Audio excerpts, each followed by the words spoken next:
the queen and all her women. Oh, beautiful, stunning, amazing. All of the things. The hummingbird here, this is such a beautiful energy. It's such a happy energy. So air energy here for you, light as a feather. Hummingbird equates to that of the Page of Swords in one way, which speaks of a knowing, messages, communication, offers, personal insights and revelations, and also research, right? It's interesting because the way that I saw that house in the form of a hologram is it felt like that knowing, that inkling of an idea or that sense that even though it's not shown up in the 3D, like it's coming.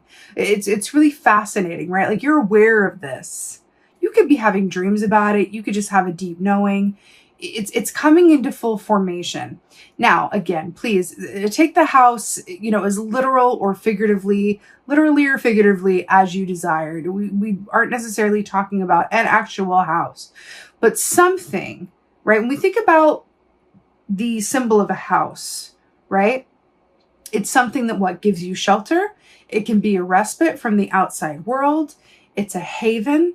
It's a place where you can be you. It's a place where family, your loved ones might live or visit you, right? So all of that, and it's also a direct reflection of you. It's unique to you, your soul, your spirit. When you invite people in, it's a very personal act, right? So this idea of a house, that's what this feels like is coming to you, something that really serves you and informs you on all of those levels. So it's really beautiful. It's also, a house has a lasting foundation that's around for a long time if it's built right. So I do feel like you've had some patience around this as well, for sure. Now, another aspect of the hummingbird, you see this rainbow here, kind of harkens back to the 10 of Cups in the Tarot, in the traditional deck. There's, a family underneath a rainbow with a house in the foreground. Really interesting. Or background, actually. So another aspect of hummingbird is romance and sweetness and love, right? There's an aspect to that sweetness of love and happiness that comes with that hummingbird energy, right? With the nectar aspect. And this is such a happy, light, airy, beautiful, lovely energy. It's so sweet when the hummingbird comes out. All right. Such a beautiful glow that it's going to cast over the reading, right? Oh, really? It's like that, Sagittarius. You got the Wheel of Fortune for your first key here. The Wheel of Fortune, first of all, it's a major arcana, which speaks of, fated or destined events. It's not arbitrary. Wheel of Fortune is luck, the wheel turning in your favor. Good things happening for you. Things finally manifesting. Why? This is really, really profound, this. Also, look at this. Circles, right? Circle there, the snake in the middle, and these two circles here with the sun and the moon. And then we have the circle, the rainbow circle, framing the hummingbird here. There's something about cycles. What's going around, coming back around. It's really, really beautiful. But yeah, this is good stuff happening that can feel a bit unexpected or sped up in some way, shape, or form. Unexpected good fortune, right?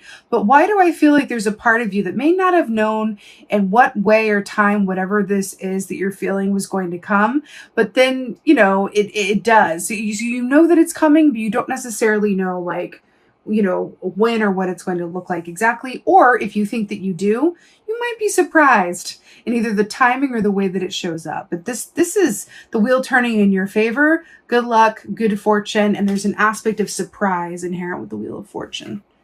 Surprise. Really, really beautiful. I'm here for it also. Remember how I said I feel like you're going to feel this and you just know it? And then you have the owls here as well, which is about seeing things clearly, intuition, being able to really discern what is, not discernible by others. It's really beautiful. Really stunning. Oh, really? Okay. Really? Sagittarius, what is happening? I love it. Listen, you have the King of Pentacles here, and it's just too good. So let's just talk. So first of all, King of Pentacles, traditionally speaking, is about wealth, inheritance, abundance. It's the kind of generosity where you have so much to share and you're so happy to share it. It's that kind of energy, but this is being incredibly successful from a monetary standpoint, but also from a stable foundation standpoint. This is really reminding me of the house. Remember how we said that was a sturdy foundation? Now look at this like star crown. This is really reminding me of how you guys were, you know, standing here, and then you like with a hologram, like a gold hologram, like formed a house around you. And then you have this crown like over this cow here. It's really fascinating. It's really, really fascinating. It's really beautiful. I'm also seeing this grasshopper here, which is Fool energy, which speaks of new starts, new beginnings that come as a result of a leap of faith. I do feel like there's change inherent in this. I do feel like there's an aspect where your situation is going to go from one thing to another. Why do I feel like it's, you maybe have felt this coming or kept the faith around it, but there's either other people are going to say it, or you might even say it, where it's like, wow, this really feels like this is happening overnight or all at once. But your situation goes from one state of being to another. But like in a wonderful way. But again, with the snake here, the transformation, shedding of skin, why do I feel like you've been very patient in some way? You've kept the faith, you've been patient even when it was difficult, right? Wow. Sagittarius, this is really cool. Oh, God. Sagittarius, you just showed up in your own reading, Temperance. This is you. Do you know the kind of good luck that comes like when you show up? Are you aware of that, by the way? If you're watching this, you likely watch other, you know, tarot readings, and you may have heard this before. It's so true. Whenever you get your card signifier and you're in reading, it is like the spirit is going, really pay attention to this time. You've got some good luck coming to you, and you're exactly where you're meant to be. That's what this means. When you show up and you're in reading, you're exactly where you're meant to be. Oh, is there any better feeling? Temperance, this is you, as we said, Sagittarius energy. This is about balance, patience, harmony, and divinity. It's so beautiful. But what I'm drawn to here is what, good Lord, Wheel of Fortune, King of Pentacles, and Temperance? Are you trying to overachieve? It's beautiful. But what I'm getting from this, again, with another moon here, is there's an aspect of this with the frog medicine that speaks of like a 10 of Wands energy of a needed detoxification, of allowing yourself to end, you know, a certain cycle or state of belief or a certain aspect of your situation so that you can go ahead and have your arms free for something new. You know, I'm seeing that image that I saw in the meditation of that character, Iggy. It's coming through. Okay, let's talk about it because it's coming up. So just briefly, the character of Iggy from fried green tomatoes. It's a book, and they also made a film about it as well. So in that book and in the film, the character of Iggy, especially within the time period which takes place, it flashes back a lot to like the 1930s. During that time, women were expected to like wear dresses and like not work and like be married and all of these things, right? And this was in the South as well, right? I believe it takes place in Alabama, I think. So this was not a time to be a unique individual, if you were a woman anyway. The character of Iggy bucks against all of that societal conventions. Now, she had the privilege to be able to do so, it must be said, but she wore, you know, overalls and like what were considered to be, quote, men's clothes. And she would go like gamble and hang out with the men down at like, you know, the betting parlor. And then she opened her own business. Like she really bucked against convention every step of the way. And a lot of people took issue with that. But the fact that she had the last laugh at the end of the day because she lived a life of her choosing and not a life that anyone else, you know, prescribed for her. So why it feels like with the Sagittarius energy, you guys, your inner core, your spirit, you guys are in a way similar to Aquarius energy in that you are the rebels of the zodiac.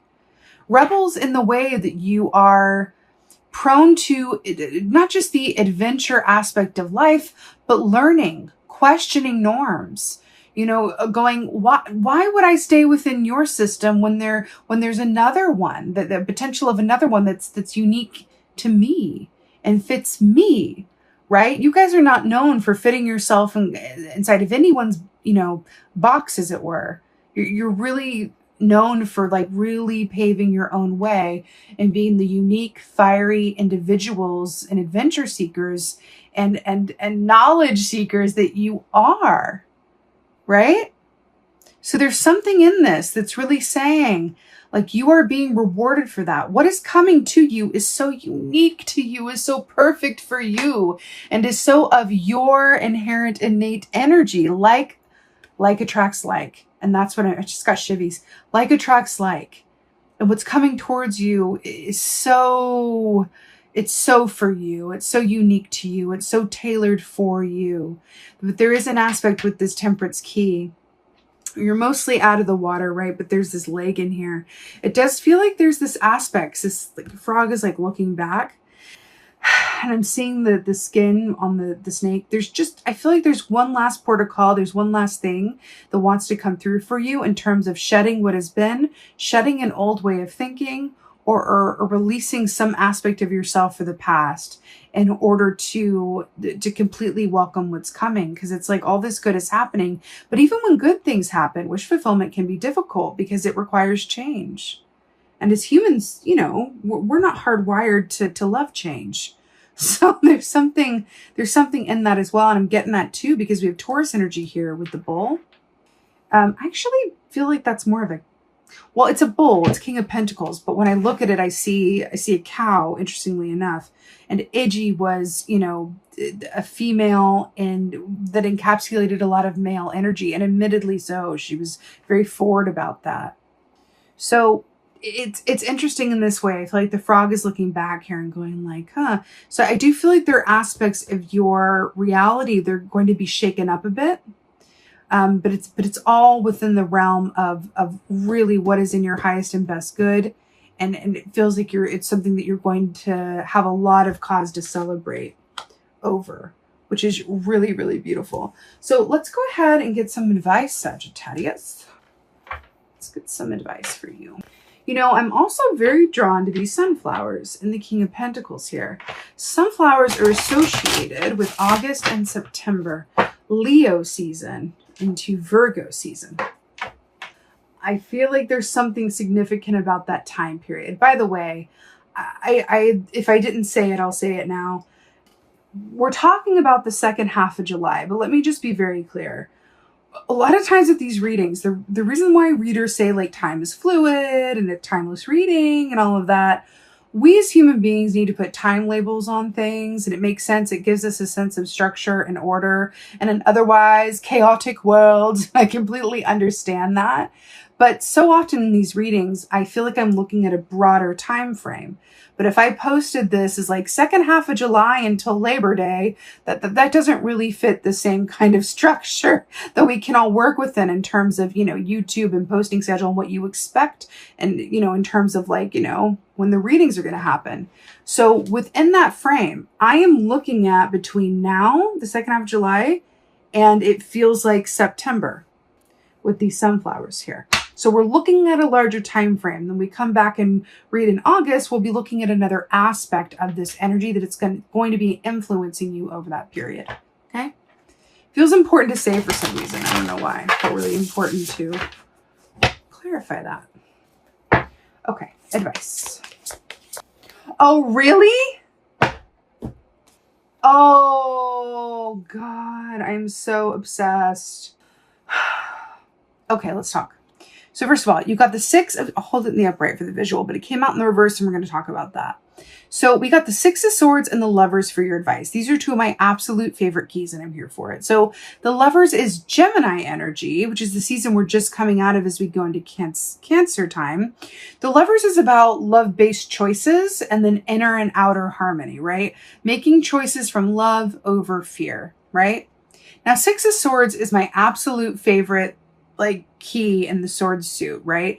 It speaks of a complete mental relaxation, inner peace, but it also speaks of transitions from one point to another, sometimes over a body of water, moving from one place to another, or really going to a different place in some way, shape, or form. But this ultimately speaks of transitions in terms of, in my mind, I know that everything is well and everything's going to be well. And so I have no need to pollute my mind palace with anything but peace and flow and chill. That is Six of Swords. Now, the fact that this came up in the reverse with the Lovers as your advice, I feel like this is saying anything that is keeping you from this Six of Swords mindset, where's the love in it? How can you inject love in it? This is going to be different for different people, but there's an aspect of this that says, if you're having mental tension, if you have anxiety, if you have sadness, if you have, worry over this, if you have resentment, whatever, the plethora of human emotions available to us at any given time, whatever is impeding your inner peace, where's the love in it? Meaning, if there's I'm just going to give some examples to kind of like make it, kind of in a diagnostic clarity sense, right?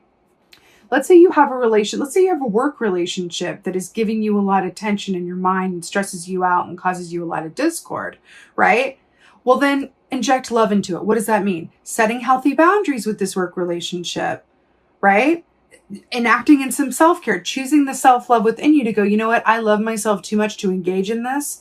I'm going to go do something different and not pick up that phone call.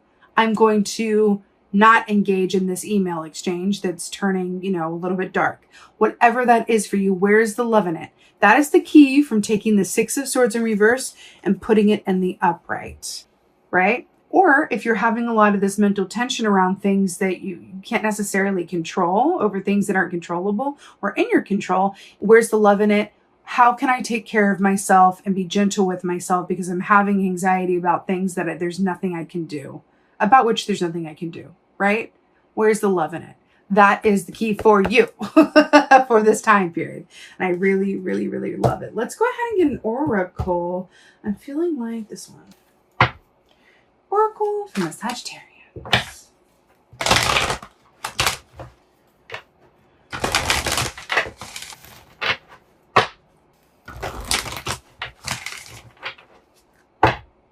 It's interesting because this Queen of Forces, that feels like the Lovers as well, with the duality and the two aspects. Very interesting. You know what? I'm going to say it. It's really coming up here. Go watch the Gemini reading, because it feels like you got Gemini energy here. It feels related somehow. Gemini reading to supplement this one. Oracle. Yeah!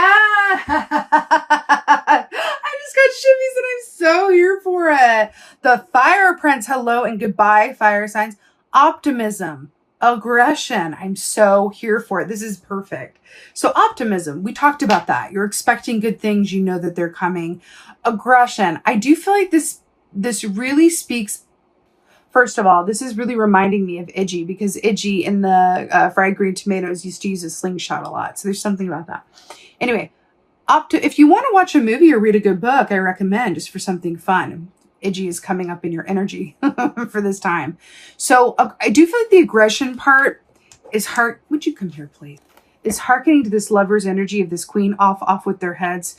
Anything that is keeping you from a mental peace and quiet, injecting the love into it, that's the aggression aspect of this, right? It's really setting boundaries. It's doing what you need to do for you and really marching to the beat of your own drum as you go through all of this time where you're going to be manifesting and things are going to be becoming aligned for you in a 3D way after being in the 5D for some time, right? That's just what it is. And I really love it for you, Sagittarius. I'm so here for it. The Fire Prince. Yes. What a better note to end on with the Queen of Wands and the Fire Prince. With that being said, I so hope that this helped and resonated. If so, please do let me know in the comments below. I love reading your comments. Please like, share, and subscribe. I would so appreciate that. And with that being said, and most of all, just thank you for being you and be well. Until next time.